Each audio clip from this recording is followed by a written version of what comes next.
প্রাকৃতিক সৌন্দর্যে ভরপুর আমাদের প্রিয় মাতৃভূমি বাংলাদেশ। এখানে এক একটি জেলায় এক রকম সৌন্দর্য রয়েছে। বৃহত্তর নোয়াখালীর একটি দ্বীপ হচ্ছে হাতিয়া, আর এই হাতিয়াতে বর্তমানে আনুমানিক জনসংখ্যা প্রায় 7 লক্ষ।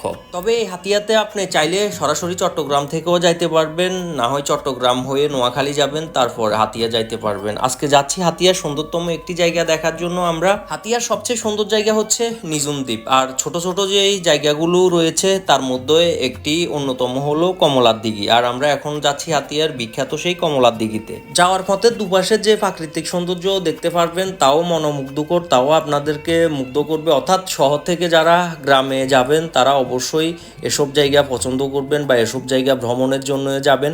আর এখন আমি যে জায়গাটি দেখাচ্ছি এই জায়গাতে যদি আপনি রাতে যান, রাত 8টা-10টার পরে হরিণ দেখতে পারবেন। হাতিয়া শহর হচ্ছে উঁচখালী, আর উঁচখালী থেকে এই জায়গাটি কাছে হওয়ায় প্রায় টাইমে বন্ধের সময় সাধারণ মানুষ এখানে ভিড় জমায়। আর এসব অঞ্চলের অধিকাংশ মানুষই বঙ্গোপসাগর এবং মেঘনা নদী থেকে মাছ ধরে তাদের জীবন জীবিকা চালায়। ঘোরাঘুরির পাশাপাশি এসব অঞ্চলে যারা বসবাস করে তাদের জীবন জীবিকার অংশ দেখতে পারবেন। আর একটা জিনিস সাবধান করব, এখানে যারা স্থায়ী না তারা রাতে যাবেন না, সন্ধ্যার আগেই ব্যাক করবেন।